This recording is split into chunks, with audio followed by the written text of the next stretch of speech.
ನಮಸ್ಕಾರ. 2026ನೇ ಇಸವಿ ಮೀನ ರಾಶಿಯವರ ಪಾಲಿಗೆ ಹೇಗಿರಲಿದೆ ಅಂತ ತಿಳಿದುಕೊಳ್ಳೋಣ ಬನ್ನಿ. ವೇದ ಜ್ಯೋತಿಷ್ಯದ ಆಧಾರದ ಮೇಲೆ ಈ ವರ್ಷದ ಒಂದು ಸಂಪೂರ್ಣ ನೀಲನಕ್ಷೆಯನ್ನ ವಿವರವಾಗಿ ನೋಡೋಣ. ಕಳೆದ ಕೆಲವು ವರ್ಷಗಳು ಶನಿ, ರಾಹು ಮತ್ತು ಕೇತುಗಳ ಪ್ರಭಾವದಿಂದಾಗಿ ನಿಜಕ್ಕೂ ತುಂಬಾನೇ ಸವಾಲಿನಿಂದ ಕೂಡಿತ್ತು.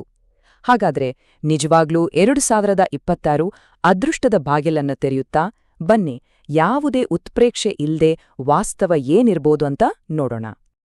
ಹಾಗಾದ್ರೆ ಈ ವಿಶ್ಲೇಷಣೆಯಲ್ಲಿ ನಾವು ಏನೆಲ್ಲ ನೋಡ್ತೀವಿ ಅಂದ್ರೆ 2026 ಯಾಕೆ ಒಂದು ದೊಡ್ಡ ತಿರುವು, ವೃತ್ತಿಜೀವನ, ಹಣಕಾಸು, ಕುಟುಂಬ ಮತ್ತು ಆರೋಗ್ಯದ ಮೇಲೆ ಅದರ ಪರಿಣಾಮ ಹೇಗಿರುತ್ತೆ, ಮತ್ತೆ ಯಶಸ್ಸನ್ನ ಪಡೆಯೋದಕ್ಕೆ ಯಾವೆಲ್ಲ ಸರಳ ಪರಿಹಾರಗಳಿವೆ ಅನ್ನೋದನ್ನ ಚರ್ಚೆ ಮಾಡೋಣ. ಮೊದಲಿಗೆ 2026 ಯಾಕೆ ಒಂದು ದೊಡ್ಡ ಟರ್ನಿಂಗ್ ಪಾಯಿಂಟ್ ಆಗುತ್ತೆ ಅನ್ನೋದನ್ನ ನೋಡೋಣ.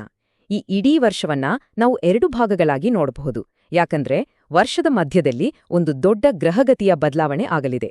ವರ್ಷದ ಮೊದಲ ಭಾಗದಲ್ಲಿ ಶನಿಯ ಪ್ರಭಾವ ಇರೋದ್ರಿಂದ ಜವಾಬ್ದಾರಿಗಳು ಸ್ವಲ್ಪ ಜಾಸ್ತಿ ಇರುತ್ತೆ.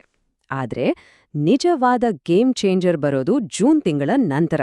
ಆವಾಗ ಗುರುಗ್ರಹ ತನ್ನ ಸಂಪೂರ್ಣ ಆಶೀರ್ವಾದವನ್ನು ನೀಡೋಕೆ ಶುರು ಮಾಡ್ತಾನೆ. ಅದೇ ಈ ವರ್ಷದ ನಿಜವಾದ ತಿರುವು.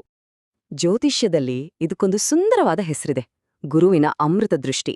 ಅಂದ್ರೆ ಗುರು ತನ್ನ ಅಮೃತದಂತಹ ನೋಟದಿಂದ ಜೀವನದಲ್ಲಿರೋ ಕಷ್ಟಗಳನ್ನೆಲ್ಲ ದೂರ ಮಾಡಿ ಅದ್ಭುತ ಬದಲಾವಣೆಗಳಿಗೆ ದಾರಿ ಮಾಡಿಕೊಡ್ತಾನೆ. ಸರಿ, ಹಾಗಾದ್ರೆ ಈ ಗ್ರಹಗಳ ಬದಲಾವಣೆ ವೃತ್ತಿಜೀವನದ ಮೇಲೆ ಹೇಗೆ ಪರಿಣಾಮ ಬೀರುತ್ತೆ? ಇಷ್ಟು ದಿನ ಪಟ್ಟ ಕಷ್ಟಕ್ಕೆ ಈಗ ಪ್ರತಿಫಲ ಸಿಗುತ್ತಾ? ಬನ್ನಿ ನೋಡೋಣ. 2 ವರ್ಷದಿಂದ ಎಷ್ಟೇ ಕಷ್ಟಪಟ್ರೂ ಯಾಕೋ ಮನ್ನಣೆ ಸಿಗ್ತಿಲ್ಲ ಅಂತ ಅನ್ಸಿರ್ಬಹುದು. ಆದ್ರೆ ಚಿಂತೆ ಬೇಡ, ಆಗಸ್ಟ್ ನಂತರ ಬಹಳ ದಿನದಿಂದ ಕಾಯ್ತಾ ಇದ್ದ ಆ ಪ್ರಮೋಷನ್ ಅಥವಾ ಹೊಸ ಉದ್ಯೋಗ, ಅಷ್ಟೇ ಯಾಕೆ ವಿದೇಶಕ್ಕೆ ಹೋಗೋ ಅವಕಾಶ ಕೂಡ ಕೈಗೂಡೋ ಸಾಧ್ಯತೆ ತುಂಬಾ ಹೆಚ್ಚಾಗಿದೆ. ಆದ್ರೆ ಇಲ್ಲೊಂದು ಬಹಳ ಮುಖ್ಯವಾದ ವಿಷಯವನ್ನ ನೆನಪಿಟ್ಕೊಳ್ಬೇಕು. ಗುರುಗ್ರಹ ಅವಕಾಶಗಳ ಬಾಗಿಲನ್ನ ತೆರೆದು ಕೊಡುತ್ತಾನೆ ಸರಿ, ಆದ್ರೆ ಶನಿಗ್ರಹ ಪರಿಶ್ರಮ ಪಡು, ಆಗ ಮಾತ್ರ ಯಶಸ್ಸು ಅಂತ ಹೇಳ್ತಾನೆ. ಅಂದ್ರೆ ಅದೃಷ್ಟ ಮತ್ತು ಕಠಿಣ ಪರಿಶ್ರಮ ಎರಡೂ ಜೊತೆಜೊತೆಯಾಗಿ ಹೋಗ್ಬೇಕು. ವೃತ್ತಿಜೀವನದಲ್ಲಿ ಇಷ್ಟೆಲ್ಲ ಒಳ್ಳೆ ಬೆಳವಣಿಗೆಗಳಾದ್ಮೇಲೆ ಹಣಕಾಸಿನ ವಿಚಾರ ಹೇಗಿರುತ್ತೆ? ಹೌದು, ಖಂಡಿತವಾಗಿಯೂ 2026 ಆರ್ಥಿಕವಾಗಿ ಒಂದು ಚೇತರಿಕೆಯ ವರ್ಷ ಅಂತಾನೆ ಹೇಳ್ಬೋದು. ಚೇತರಿಕೆ ಈ ಒಂದು ಪದನೇ ಈ ವರ್ಷದ ಆರ್ಥಿಕ ಭವಿಷ್ಯವನ್ನ ಹೇಳುತ್ತೆ. ಅಂದ್ರೆ ಕಳೆದ ಕೆಲವು ವರ್ಷಗಳಿಂದ ಕಾಡ್ತಿದ್ದ ಆರ್ಥಿಕ ಸಂಕಷ್ಟಗಳು, ಸಾಲದ ಹೊರೆ ಎಲ್ಲವೂ ನಿವಾರಣೆಯಾಗುವ ಸಮಯವಿದು. ನೋಡಿ, ಹಳೆಯ ಸಾಲಗಳೆಲ್ಲ ತೀರುದಾರಿ ಕಾಣತ್ತೆ. ಬೇರೆಯವರಿಂದ ಬರಬೇಕಾಗಿದ್ದ ಹಣ ವಾಪಸ್ ಬರುತ್ತೆ. ಜೂನ್ ನಂತರವಂತೂ ಆದಾಯದ ಹೊಸ ಮೂಲಗಳು ತೆರೆದುಕೊಳ್ಳುತ್ತವೆ. ಆದ್ರೆ 2 ವಿಷಯಗಳ ಬಗ್ಗೆ ತುಂಬಾನೇ ಎಚ್ಚರಿಕೆ ಇರಬೇಕು. ಒಂದು, ವರ್ಷದ ಮೊದಲಾರ್ಧದಲ್ಲಿ ಯಾವುದೇ ದೊಡ್ಡ ರಿಸ್ಕ್ ಇರೋ ಹೂಡಿಕೆ ಮಾಡೋಕೆ ಹೋಗ್ಬೇಡಿ.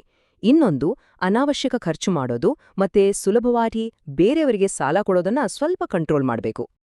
ಸರಿ, ವೃತ್ತಿ, ಹಣಕಾಸು ಎಲ್ಲ ನೋಡಿದ್ವಿ.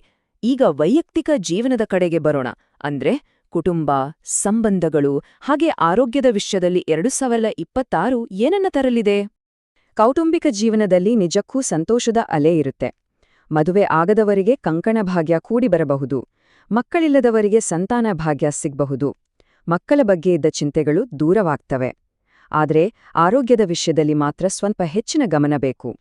ಶನಿಯ ಪ್ರಭಾವದಿಂದಾಗಿ ಸಣ್ಣಪುಟ್ಟ ಆರೋಗ್ಯ ಸಮಸ್ಯೆಗಳು ಅಂದ್ರೆ ಒತ್ತಡ, ಅಜೀರ್ಣ ಈ ತರಹದ ತೊಂದರೆಗಳು ಕಾಣಿಸ್ಕೊಳ್ಬಹುದು. ಹಾಗಂತ ಭಯ ಪಡ್ಬೇಕಾಗಿಲ್ಲ. ಶನಿಯ ಪ್ರಭಾವದಿಂದ ಬರೋ ಈ ದೈಹಿಕ ಮತ್ತು ಮಾನಸಿಕ ಒತ್ತಡವನ್ನ ನಿಭಾಯಿಸೋಕೆ ಯೋಗ, ಧ್ಯಾನದಂತಹ ಅಭ್ಯಾಸಗಳು ಅದ್ಭುತವಾಗಿ ಸಹಾಯ ಮಾಡುತ್ತವೆ. ಇದ್ರಿಂದ ಮನಸ್ಸು ಮತ್ತು ದೇಹ ಎರಡೂ ಸದೃಢವಾಗಿರುತ್ತೆ. ಸರಿ, ಇಷ್ಟೆಲ್ಲ ಕೇಳಿದ್ಮೇಲೆ ಈ ವರ್ಷದ ಸಂಪೂರ್ಣ ಲಾಭವನ್ನ ಪಡೆಯೋಕೆ ಏನ್ ಮಾಡ್ಬೋದು ಅಂತ ಅನ್ಸಿದ್ರೆ ಅದಕ್ಕೂ ಕೆಲವು ಸರಳವಾದ ಪರಿಹಾರಗಳಿವೆ. ಬನ್ನಿ, ಕೊನೆಯದಾಡಿ ಅದೇನೆಂದು ನೋಡೋಣ. ನೋಡಿ, ತುಂಬಾ ಸರಳವಾದ 3 ಪರಿಹಾರಗಳಿವು. ಮೊದಲನೆಯದಾಗಿ, ಶನಿಯನ್ನು ಪ್ರಸನ್ನಗೊಳಿಸೋಕೆ ಶನಿವಾರದಂದು ಬಡವರಿಗೆ ಅಥವಾ ಅಂಗವಿಕಲರಿಗೆ ಶಕ್ತಿಯಿದ್ದಷ್ಟು ಸಹಾಯ ಮಾಡೋದು.